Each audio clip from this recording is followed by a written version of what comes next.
I got the divorce papers by email while I was still in the desert. 13 years of marriage ended with a PDF.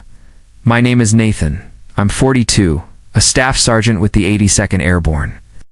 I'd been in Kandahar for 4 months when Becky decided she'd had enough. The subject line said, "Let's be adults about this." The email was only 3 sentences. She'd already filed. She'd already emptied our joint account. She'd already moved her boyfriend, Jeremy, into our house in Spokane. I read it twice, closed my laptop, took a shower in the communal stall, got dressed for my shift, said nothing. That night, back at the bunk, I replied with one word: understood. No argument, no begging, no threats. Wilson, my bunkmate, noticed. "You good, man?" he asked without looking up from his book. "Yeah," I said. "Just some stuff back home." He nodded and left it alone. Military guys know when to stop asking. Truth is, I wasn't surprised. 6 months before I deployed, things changed. Small things. Becky stopped asking about my day. She started working late, going to the gym, buying new clothes, making new friends I never met. She changed her phone passwords. She started acting like she was already somewhere else. I didn't confront her. I didn't spy. That's not who I am. But I wasn't blind, so I made quiet moves of my own, just precautions. I moved important documents into a storage unit across town: birth certificate, marriage license, house deed in my name, military paperwork. I moved my grandfather's watch and my mom's silver things that mattered. I opened a separate bank account and started diverting part of my pay there. Not enough for her to notice, enough that I wouldn't be left with nothing. The night before deployment, she hugged me at the airport and said, "Stay safe, okay?" Her eyes were dry, like she was hugging a coworker, not a husband going to war. Should have known then. But part of me still hoped I was wrong. It wasn't. What she didn't know was I'd prepared. What she didn't understand was I don't start fights, I finish them. We met at a friend's barbecue in 2010. I was home between tours in Spokane. She was finishing nursing school but working admin at a dental office instead. "Less stress," she said. We were married 8 months later. Becky always said she was proud of my service, but she never understood it. Her family had no military history. Her dad was a bank manager, her brother a pharmacist. She'd ask when I was going to get a real job. She didn't realize the Army was my career. We bought our house in 2014. Nothing fancy but ours. 3 bedrooms, small yard, quiet neighborhood. My name was on the mortgage because the VA loan was mine, but I added her to the deed. That's what married people do. My dad died a year after we married, heart attack while shoveling snow. My mom passed 3 years later from lung cancer. They left me some money, not a fortune, but enough for us to pay off loans and have a cushion. Ow. I deployed 4 times during our marriage. Each time I came home, Becky seemed more distant, more restless. "I didn't sign up to be a military wife," she told me once. "I'm tired of being alone," I understood. But the Army was the only place I ever felt I belonged. In 2019, things got worse. She started getting irritated when I called during her girls' nights. She talked about her friend Melissa getting divorced and living her best life. She said we had nothing in common anymore. I suggested counseling. She said we were fine. Then came the late nights, the weekends away, the new clothes, the gym membership she never used. I didn't confront her. I watched and prepared quietly because my gut was telling me something was coming. 2 weeks after the email, I was in the mess hall when my phone buzzed. Another withdrawal, $88,500. Our joint account was down to $22.37. Our savings, $47,000, was gone, transferred to an account I didn't recognize. Murphy saw my face. Bad news. I locked my phone. Just account stuff. That night I called the bank from the base. Becky had been moving money for weeks. The big transfers started the day after I deployed. I stood in the hallway for a long time. Guys laughed around me, called their families. Normal life going on while mine was falling apart. Wilson found me. "Heard you looked like a ghost," he said. "What's up?" I told him. "My wife emptied our accounts, moved her boyfriend into our house, and sent divorce papers while I was on patrol." Wilson didn't say sorry. Didn't say anything motivational. He asked one question. "What's your plan?" "Not sure yet," I said. He nodded. "Let me know if you need anything." That night I couldn't sleep. I logged into our home security system, something Becky forgot I could access. The cameras showed a strange truck in our driveway. A man I didn't know walking our dog. Using my coffee mug, wearing my Seahawk sweatshirt, and Becky laughing in the kitchen I renovated. Something changed in me, not anger, something colder, clearer. I made a list. Call James Army Buddy, lawyer, check VA loan terms. Contact Master Sergeant about emergency leave review, refinance documents. Check security on my pension accounts. I didn't feel sad anymore. I didn't feel angry. I felt focused. Like planning a mission. At 0500, I emailed James. Need legal help, discreet and urgent. He replied an hour later. Call me. Secure line. After that call, I knew what I had to do. I didn't need to yell. I didn't need to threaten. I didn't even need to confront her. I just needed to wait and watch. Let her actions become the trap. 2 months later, I was back in America. I didn't tell Becky. Didn't call. Didn't text. I checked into a motel in Spokane under a different name and met James at a diner outside town. You look like hell, he said. Feel like it too, I replied. He slid a folder across the table, documents, bank statements, everything we discussed. Then he pulled out another paper. Found something interesting when I was digging. Finances. That's what the paperwork was labeled. A refinance application with my signature, except it wasn't T. My signature, not exactly. Someone had tried to copy it, but they missed details. The middle initial was wrong. The stroke pattern didn't match. Becky did this, I asked, though I already knew the answer. James nodded. 3 months ago, she used the house equity to pull out $330,000. Since the VA loan is only in your name, your signature was required. Forge my signature, take out a loan against our house, then empty our accounts and divorce me, I said. Busy woman, it gets worse, James said. She listed her boyfriend as Coplicant. He's got a rec 2 DUAs and a fraud charge from 2019. I took a slow breath. What are my options? Several, he said. But first, you need to decide what you want. I thought about it. I want what's legally mine, and I want her to understand the consequences. James smiled. Then here's what we do. The next day, I drove past our house. The boyfriend's truck was gone, but Becky's car sat in the driveway. I parked down the street and watched. I thought about knocking, confronting her, but that wasn't the plan. I drove to the bank instead. I met with the loan officer who processed the refinance. I showed him my military ID, my real signature on my driver's license, the forged documents. His face went pale. I'll need to report this immediately, he said. I already filed a police report, I said. That night, Becky texted me, who have you been talking to at the bank? Jeremy asked. Someone was asking questions. I didn't respond. The next day, I went to the county clerk's office and filed paperwork to contest the refinance on fraud grounds. I filed formal notice that no changes could be made to the property without my presence. 2 days later, Becky called. I let it go to voicemail. Nathan, we need to talk. The bank called about the house. What are you doing? If this is about the divorce, we can discuss it like adults. Like adults. Her words from the email. I didn't respond. James called that afternoon. They froze the refinance funds. And there's more. Your wife's boyfriend has been driving your truck, right? Jer. He got pulled over this morning. Suspended license from the DOIs. They impounded it. Good. He also had some interesting items in the truck. James continued. Prescription pads from the dental office where Becky works. Not blank.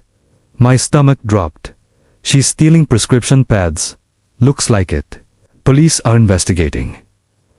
I sat on the edge of the motel bed. This was bigger than I expected. Part of me wanted to warn her old habits. But then I remembered the security footage. My house, my dog, my life being handed over like it meant nothing. No. This was the path now. I couldn't turn back. And honestly, I didn't want to. The next morning, I met the bank's fraud investigator, Thompson. Short, tired eyes, coffee stain on his tie. This happens more often than you think, he said. Spouse deploys. Other spouse sees an opportunity. What happens now? I asked. We froze the funds, he said. But some money is already gone. How much? About half. $14,600. Where did it go? Thompson hesitated. I'm not supposed to share that it's my house. My name forged. My money stolen. He nodded slowly and turned his screen toward me. Transfers multiple payments to a name I didn't recognize. Daniel Spencer. Who's Daniel Spencer? Not my department. But your lawyer can subpoena the records. I called James immediately. Daniel Spencer, he repeated. Let me check. An hour later he called back. Spencer is a real estate agent. Specializes in quick cash sales. She was planning to sell your house. The realization hit me like a punch. She's selling our house? I whispered. Looks that way, James said. Those deposits were probably earnest money. But here's the twist, he continued. Spencer has done deals with Jeremy Ryan before. Jeremy Ryan is Becky's boyfriend. Yes, they've closed 3 deals together in the past 2 years. I sat on a park bench, stunned. This wasn't just a breakup. This was planned, a scheme. James, I said slowly, I checked Jeremy Ryan. He has a pattern. Gets involved with women going through divorce or deployed spouses. 3 cases I found. Each time, the house sells below market value to one of Spencer's clients. Jeremy gets a cut, then he moves on. And Becky? I asked. She knew? Hard to say, James said. Maybe she was a victim too. Or maybe she was in on it. I rubbed my face. This was bigger than betrayal. This was a crime, a pattern. What do we do? I asked. I contacted the FBI, James said. Financial crimes. This crosses state lines. Involves military and VA loans. You're interested. That night I sat in my motel room with a beer, thinking about everything. Wondering if Becky had played me the whole marriage. Wondering if it mattered. My phone buzzed. Becky again. Nathan, please call me. The bank says fraud and Jeremy got arrested for driving your truck? I don't understand. I stared at the message. Then typed, who is Daniel Spencer? 3 dots. Typing. Stopping again. Finally, I don't know what you're talking about. $14,600 I wrote. Multiple transfers. House listing. No response for 10 minutes. Then, it's not what you think. I turned my phone off and went to bed. The next morning, James called. FBI wants to meet, he said. They've been investigating Ryan and Spencer for months. You might be the case that breaks it open. For the first time since the divorce email, I felt something close to satisfaction, not because my marriage ended, but because the truth was finally coming out. I met the FBI agents in Spokane, Agent Patel and Agent Donovan. They recorded my statement and took copies of everything James and I had collected.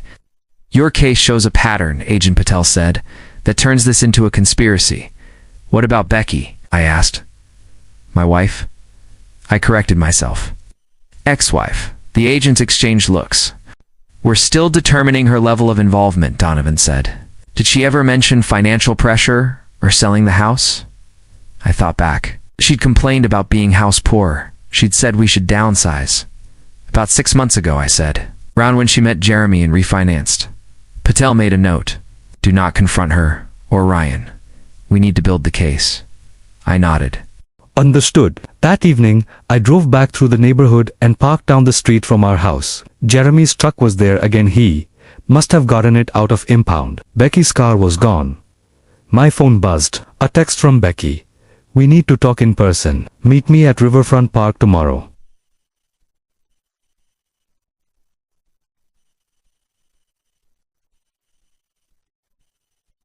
I showed the text to James over breakfast the next day. Don't go, he advised. Nothing good comes from talking to her right now. I won't, I said, but I want to know what she's doing today. While she thought I was meeting her, we drove to our house at 9:30 a.m. and parked across the street. At 9:45, Becky walked out, got in her car, and drove away heading straight for Riverfront Park. Now what? James asked. Now we wait, I said. 20 minutes later, a car pulled into the driveway. A real estate agent's logo on the door, Daniel Spencer. Jeremy stepped out to meet him. They talked briefly, then went inside. Should we follow them? James asked. I shook my head. No need. I installed security cameras last year, inside and outside. They upload to cloud storage. James smiled. You never mentioned that. Never came up, I said, pulling out my phone. I opened the security app and angled the screen so James could see. Spencer and Jeremy were in our living room. Spencer was taking photos. Jeremy was pointing at the house features like he owned the place. I turned up the volume. Should list by the end of the week, Spencer said. I've got a buyer already. Cash offer, as usual.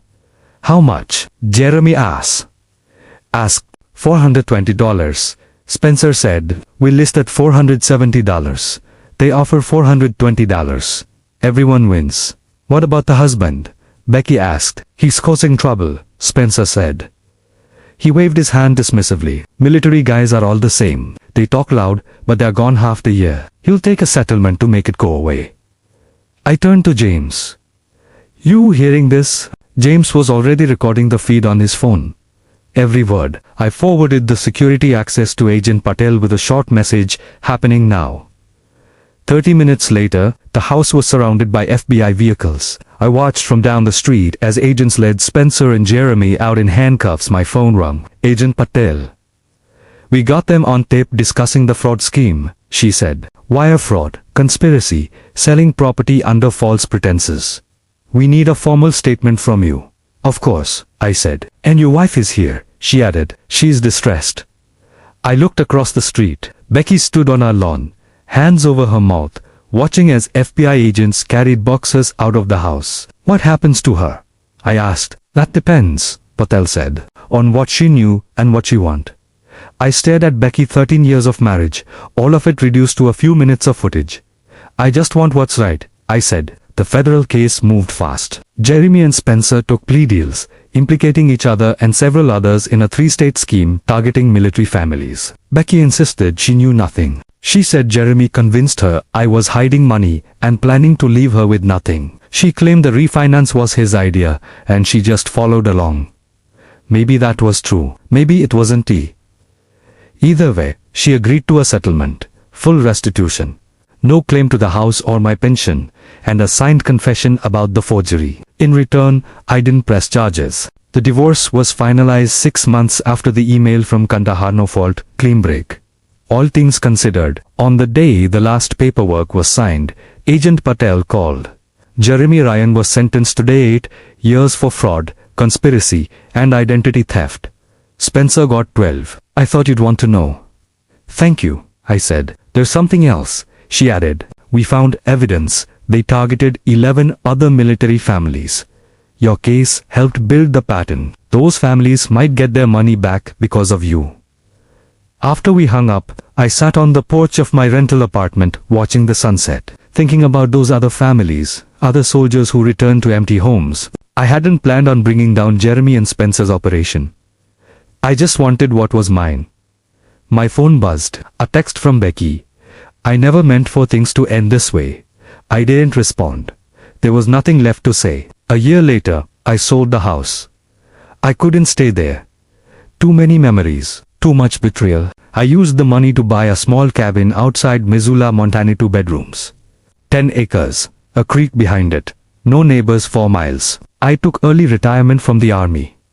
20 years was enough. I got a dog, a German Shepherd named Scout, and started doing carpentry work. Nothing fancy, but it kept my hands busy. My pension covered the rest. Sometimes I thought about Becky. James heard she moved back to Oregon, starting over at another dental office. I didn't hate her anymore.